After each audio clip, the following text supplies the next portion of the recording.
Bem-vindos ao Agenda Cast, episódio 53. Estamos aqui num cenário diferente, podem perceber, começamos no episódio anterior, 52, que estamos no mês de comemoração de um ano do Agenda Cast.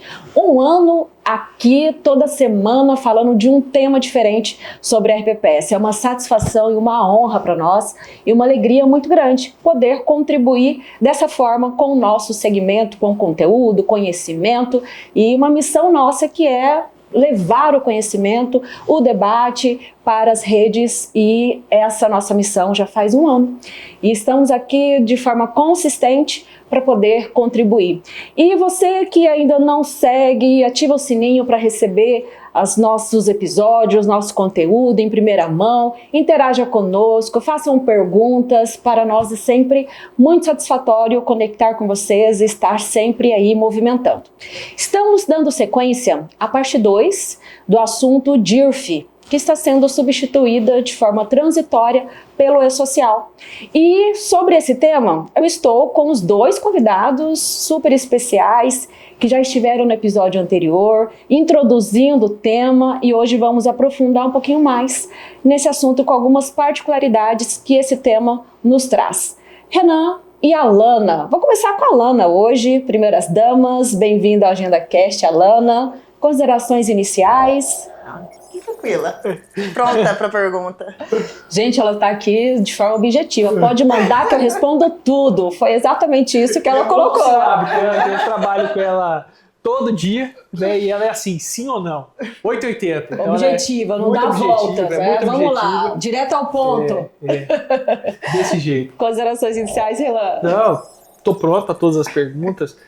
Acho que existem ainda muitas dúvidas, com certeza. É um tema que gera muito debate, muitas dúvidas, debate, falta de orientações. Então estamos aqui para ver se a gente consegue contribuir com alguma coisa, né, Alan? No pouco que seja já ajuda, né? Sim.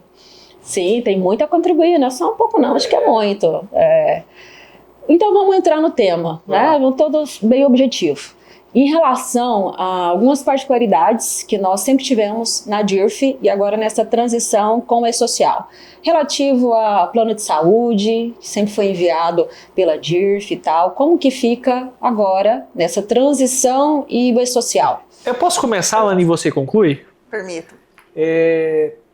Não só o plano de saúde, mas algumas outras rubricas, né? Tem a pensão alimentícia. Elas têm características específicas, né, de leitura no próprio ambiente nacional, né?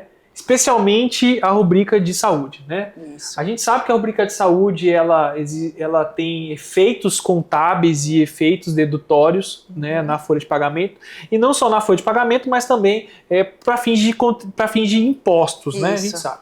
Então existe sim um tratamento diferenciado para a E-Social. Alana, eu vou deixar que você ali da parte técnica, sabe os nomes dos campos, complemente, com chave de ouro. Sim, a gente tenta ser objetivo, não muito técnico, né? Mas o E-Social, ele é um conjunto. Então, quando se fala de pensão alimentícia e plano de saúde, de eu informar, eu preciso iniciar primeiro os códigos de rubrica, que é o que compõe o Olerite. Eu preciso parametrizar esse código de rubrica.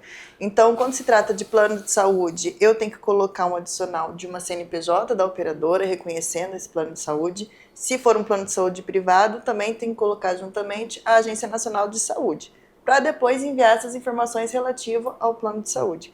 E pensão alimentícia também, ambos têm as informações complementares, onde é obrigatório ter tanto o CPF do titular como do dependente e os seus valores devidos de deduções. Agora uma pergunta que eu fiquei aqui até na dúvida.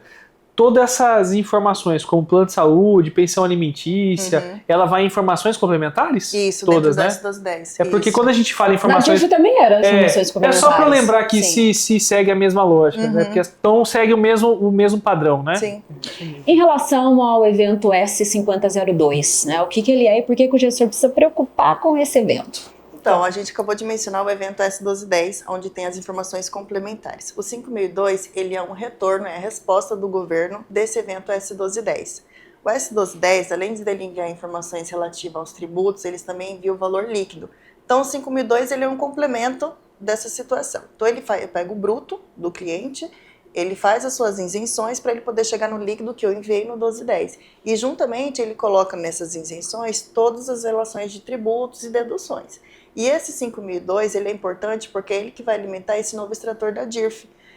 O novo extrator da DIRF ele não é preenchível, você é campo fixo e ele é 100% pelo 5002. Então qualquer divergência de informação, de cálculo, de totalizador, isso vai espelhar no extrator da DIRF. Não tem nenhum ajuste manual ali para você poder manipular 100% pelo esse evento. Se você me permite, Alana, o S5002, tudo que a gente enviou ali no 1210, que é de fato o pagamento, ele é retornado para nós. Isso. E ali vem um espelho de tudo que foi processado lá no extrator. Isso. Então, por exemplo, se eu enviei alguém portador de moléstia, vai estar o totalizador como portador de moléstia. Se eu enviei como isenção de 65 anos, tem ali uma linha de isenção de 65 anos. Ele praticamente consolida, então, as Isso. informações que foram recepcionadas. Isso mesmo. Então, você envia a informação, mas o que vai garantir se de fato foi processado corretamente é o retorno processado. E aí ele tem as tagzinhas dizendo assim, cada informação. E ali você consegue ter ciência se aquilo que você enviou de fato é o que precisava ser enviado. Que é o espelho, que é a consolidação. E se tiver que fazer alguma retificação, eu vi lá que as informações vieram equivocadas, seja de portador de moléstia, pensão alimentícia, etc. Precisa fazer uma retificação. Como que é feito para poder visualizar o S5002 de forma correta? Vou falando aqui ou você quer falar, Alana? Pode falar. Tá, tudo bem. Se a gente parte de um pressuposto que foi já todo enviado toda a folha, foi fechada a folha no ambiente nacional, a gente precisa fazer algumas passo a passo, que é o rito para fazer retificação. O primeiro deles é a gente abrir a folha... Reabertura 1298. Reabertura da folha no ambiente nacional, tá? Depois de reaberto o ambiente nacional, a folha, eu preciso excluir o evento 1210, que é o pagamento. Então, eu excluindo o pagamento, o que é o pagamento? É o líquido do que eu enviei. Dos rendimentos. Então, eu preciso excluir o 1210 para depois conseguir retificar o 1207. A gente está falando do 1207, mas existe outras rubricas de minerações, mas para o RPPS é o 1207 que faz sentido, que é o pagamento dos benefícios. Então, só assim eu consigo retificar. Retificando o 1207, eu preciso enviar de novo o 1210 para me retornar o novo 5002. E tem todo esse passo a passo. É burocrático? É, porque eu preciso reabrir a folha, preciso excluir, retificar, enviar de novo e fechar de novo. Exatamente. Então é um passo a passo bem complexo. Então, melhor fazer certo a primeira vez. A gente espera que assim seja, né? Normalmente também, quando algum erro ocorre no 5002, está relacionado a parâmetros do código de rubrica, que a gente tem que estar sempre atento. Mas é assim, é claro que pode acontecer uma vez ou outra de a necessidade de retificação, mas que seja algo que seja exceção. E não a prática, porque se todo mês tiver que retificar, você vê a trabalheira que acaba dando aí para a equipe reexecutar novamente a ação. Um ponto que eu vejo de dificuldade hoje na retificação é, por exemplo, se eventualmente eu configurei uma rubrica errada no início do ano e ela foi processada no E-Social o ano inteiro, eu tenho que retificar todos os meses enviados. Eu não posso simplesmente retificar a rubrica no final do ano acreditando que vai se alterar o para trás. Então eu preciso retificar a rubrica e retificar tudo que foi enviado sobre ela. Então a retificação é algo que tem que ser feito todo mês quando é algo olhando para trás. Né? Então esse é competência. Né? É, por competência. E a retificação tem que tomar muito esse cuidado. Então quando a gente faz a retificação é dali para frente. Se tiver que mexer para trás, tem que retificar para trás. Então tem que tomar esse cuidado também. É, um pouquinho de burocracia, mas é possível corrigir aquilo que refletiu de forma equivocada. E nosso sistema está preparado. No 5002. Nós estamos preparados para tudo, com certeza. Sobre a questão do informe de rendimentos, para aqueles RPPS que optaram por manter o que enviou no E-Social e não aderir à autorregularização, que nós falamos muito no episódio anterior, como que fica a disponibilização do informe de rendimento para os segurados? Eu vou dar uma resposta generalista aqui para compreender todo o cenário do E-Social, né? O E-Social fez algumas possibilidades para servidores federais, que aí existe um portal, até um aplicativo, SouGov, e o CEAPNet. E o CEAPNet, que quem envia o E-Social desses servidores já consegue emitir nos portais. Esferas federativas. Esferas federativas, estaduais e municipais ainda não fomos contemplados com isso. Fica para a próxima fase. Quem sabe, né? Quem sabe, né? Mas a questão dos comprovantes de rendimentos, foi até numa outra live da Receita Federal. Dia 23 agora de janeiro. Né, que a Receita, ela disponibilizou? Ministério de Gestão e Inovação. Não, Ministério da Gestão. O que acontece? Os comprovantes de rendimento sempre foi responsabilidade do órgão de origem que faz os pagamentos. Isso não se mudou. Independente se a transmissão foi feita pelo E-Social ou pela DIRF, a responsabilidade é de quem processa a informação.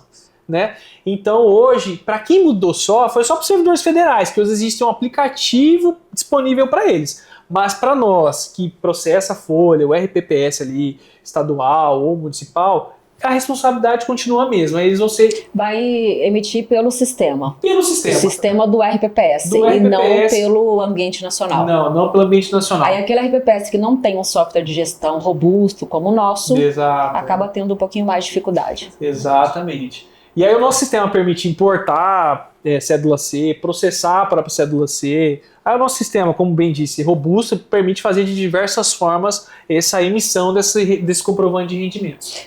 Possivelmente esse portal que foi disponibilizado para os servidores federais, no futuro estenderá aos RPPS. Talvez seja um teste que esteja fazendo para depois abrir para os demais, mesmo porque as informações estarão todas ali no E-Social. Sim. Então nada melhor que disponibilizar de todos que estarão as informações ali. Perfeito, excelente colocação é essa mesmo, a gente espera, né, Alana, que até que facilite, porque o segurado, o beneficiário tem que esperar até o final do ano para ter essas informações de rendimento. Se ele já tivesse acesso ao portal, ele poderia acompanhar aquilo mês a mês e indicar possíveis inconsistências nas transmissões. Não, seria o ideal, porque fica transparente, uma relação transparente para ele poder acompanhar ali, se tiver algum equívoco, ele mesmo informar, para evitar que caia na malha fina ou que outros reflexos aconteçam no decorrer do tempo.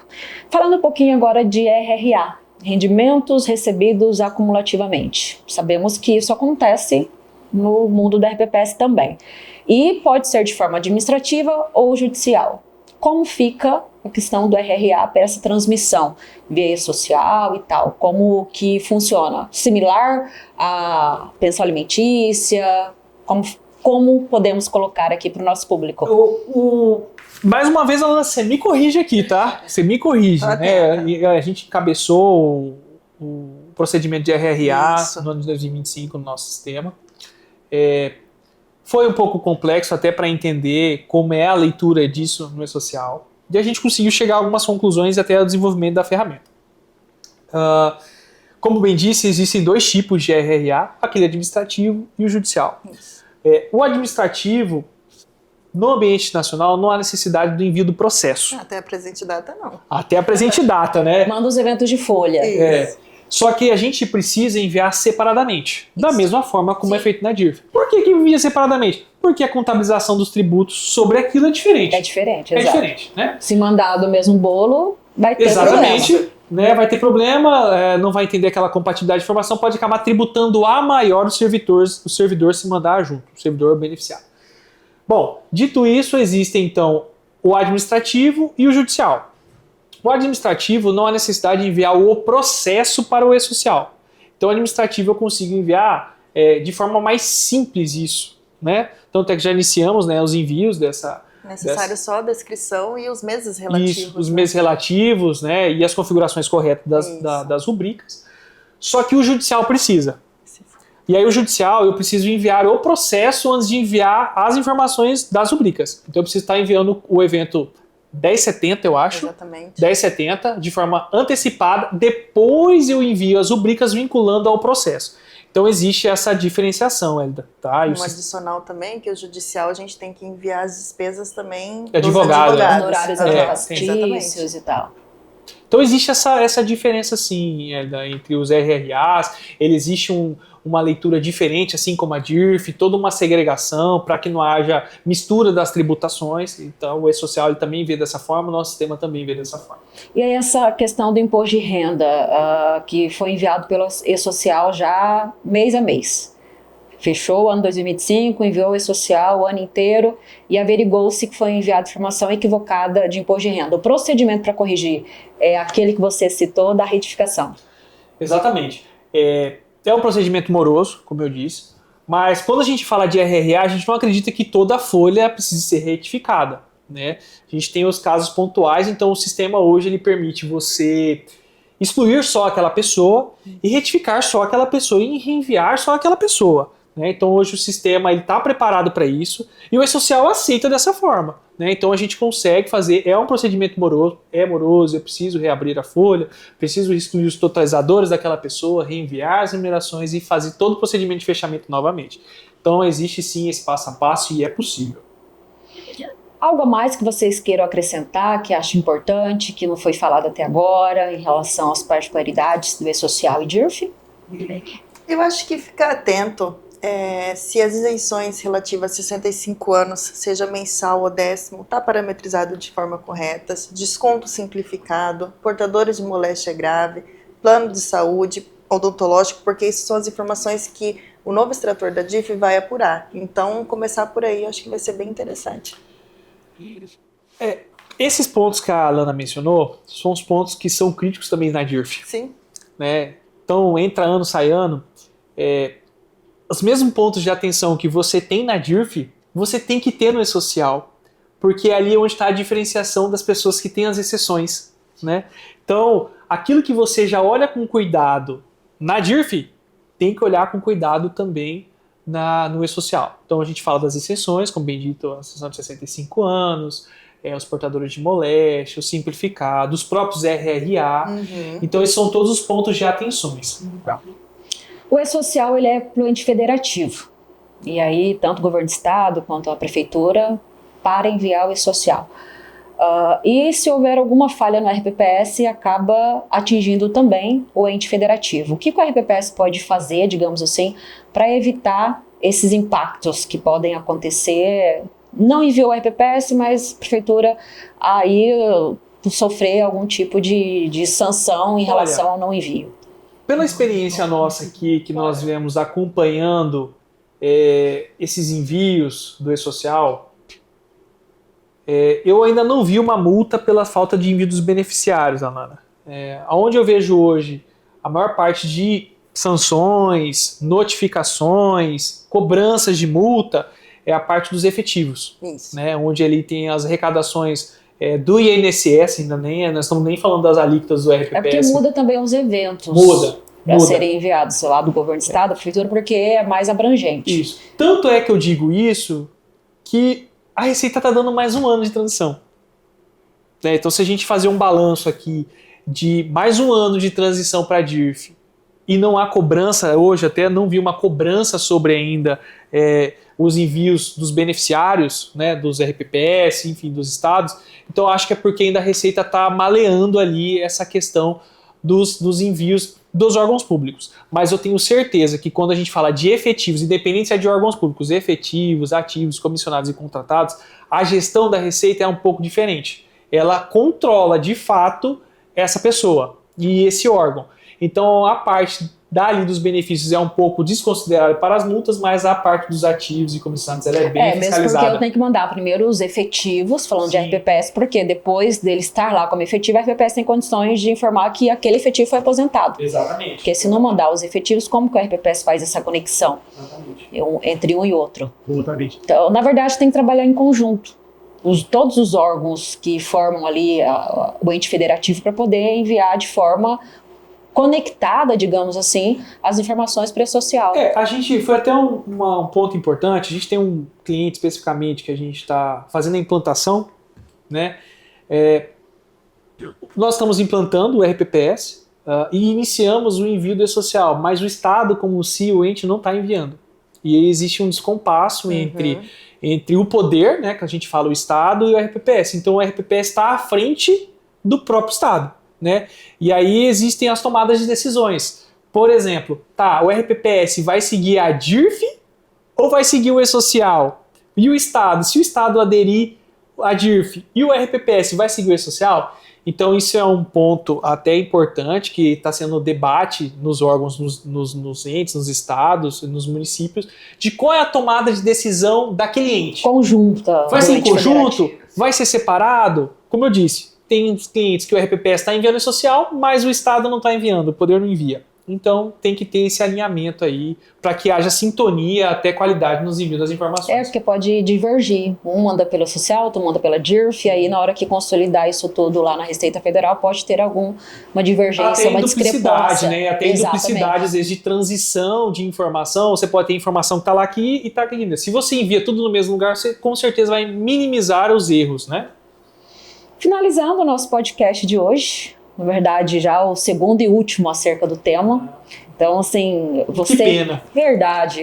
Você que está conosco, que tem dúvida, que gostaria que aprofundasse em algum outro tema, alguma outra situação de que tem vivido lá no RPPS, na sua realidade, e que acha que nós podemos contribuir, fica à vontade, pode nos mandar aí as perguntas no bate-papo, no Instagram, e-mail, telefone, suporte da agenda, que nós teremos maior satisfação em atendê-los, principalmente nesse momento em que há muitas dúvidas em razão dessa transição da DIRF, preço social e tal, e que nós estamos preparados para atendê-los. E agora eu gostaria de chamar novamente o quadro comemorativo, e agora com o depoimento da Carolina Violim, que esteve conosco em alguns episódios de suma importância para o RPPS. Foi episódio de aposentadoria, falando de todo o histórico e todos os benefícios de aposentadoria, e de pensão por morte. Esteve aqui, contribuiu muito com a AgendaCast, e queremos ouvir a Carol nesse momento de comemoração de 1 ano do AgendaCast. É com você, Carol. É muito legal ver que o AgendaCast está completando 1 ano de vida. É muito bom também ter participado desse projeto, ter acompanhado o crescimento, a evolução. Interessante também porque vários assuntos importantíssimos foram tratados aqui, conversas leves, porém bastante engrandecedoras, com conteúdos importantes, troca de experiência. Um conteúdo muito importante que chamou a atenção foi a pensão por morte, que foi um dos assuntos que a nova Previdência trouxe com maior ênfase, maior detalhamento, maior dificuldade de aprendizado, e a gente trouxe com bastante carinho para todos vocês. Verificar também a dedicação de todos os envolvidos para que o AgendaCast funcione bem, passe para vocês com maior clareza, nitidez. É muito legal ver a dedicação de todos aqui para que esse conteúdo chegue até vocês de forma mais clara possível. E parabenizar por mais 1 ano de vida o nosso AgendaCast, e que venham muitos outros anos para que possamos também continuar com as trocas de ideia e aprendizado. Gratidão, Carol, pela participação no AgendaCast, pelo depoimento. Para nós é muito importante ter profissionais que transmitam o conhecimento de forma que transmita a sua dedicação, o seu comprometimento e a sua busca pela evolução e pelo crescimento sempre. E agora eu passo para as considerações finais. Terminamos o episódio anterior com primeiro a Alana e depois o Renan, e hoje vamos mudar a ordem. Primeiro o Renan, depois a Alana. Renan, considerações finais? As considerações finais que eu faço, e reforço as considerações finais anterior, cuidado com os prazos, né? Acompanhe você ali do RH, do DP, do departamento de folha, de forma mais simplificada. Fique atento, né? A gente precisa trabalhar com antecedência para ter qualidade nas informações. E você que ainda não está fazendo esse social, fale com a agenda. Ligue para nós aqui, busque um orçamento, né? Quem sabe a gente não consegue atender vocês aí, os anseios do RPPS de forma particular, né? Então, é isso. É a fala que eu deixo. Eu quero agradecer também o convite de estar aqui mais uma vez e estar nessa data comemorativa. Eu fico muito feliz, é um tema muito importante que faz toda a diferença dentro do RPPS, não só dentro do RPPS, mas dentro de toda a estrutura dos órgãos públicos. E agradecer, tá? E agradecer a Alana também, minha companheira aqui, que ajuda muito, minha colega que está sempre disposta a estar junto e ajudar, né, Alana? Mas é isso, obrigado mais uma vez, tá, Eda? Eu que agradeço, Renan, sempre contribuindo muito no dia a dia, nas questões técnicas e tal, e agora aqui no podcast também. Tá pra pau pra toda obra, digamos assim. Conte comigo. Surgiu a situação da RPPS, o Renan sempre aí ajuda muito em vários segmentos, em várias áreas aqui da empresa, e isso é muito bom. Alana? Queria agradecer pelo convite mais uma vez, foi bem legal, passou rápido, mais rápido que eu pensei. Muito rápido, porque fica dinâmico, né? E aí acaba fluindo assim de forma... O E-Social, na verdade, ele é um assunto muito amplo, né? Se a gente fosse falar aqui os detalhes, eu acho que ia mais uns 4. A gente ia disputar com o Éder, pode ter certeza. Se você fosse entrar em cada evento para explanar cada um deles, todos os detalhes, que precisa enviar, os cuidados, então teríamos sim uma série para maratonar. Sim, mas foi muito bacana, muito bacana. Mas podemos detalhar depois, ao longo do tempo, porque nós trouxemos agora a transição da DIRF para o E-Social. Então, acho que nós podemos sim, uma série, não um episódio, mas uma série só de E-Social, para detalhar um pouco mais e aí entrar nessas nuances para que o nosso público tenha maior detalhamento de como funciona. Acho que é válido sim nós formatarmos algo nesse sentido. E você já está convidada.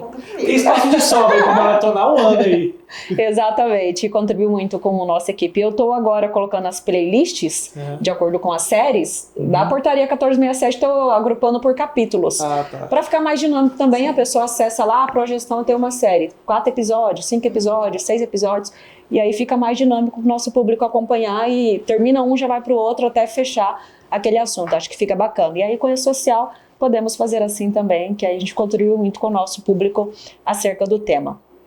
Gratidão a vocês por abrilhantar o nosso podcast nesse mês comemorativo, muito satisfatório mesmo, estou muito feliz de atingirmos essa marca, passou muito rápido, assim, foram 50 e tantos episódios, mas voou, né, de forma assim, exponencial, mas estamos aqui, vamos continuar e certamente vocês virão em outros temas, em outros episódios também, porque sempre temos o que contribuir, sempre temos o que debater e RPPS é um assunto muito amplo, tem várias áreas e várias frentes aí para atuar.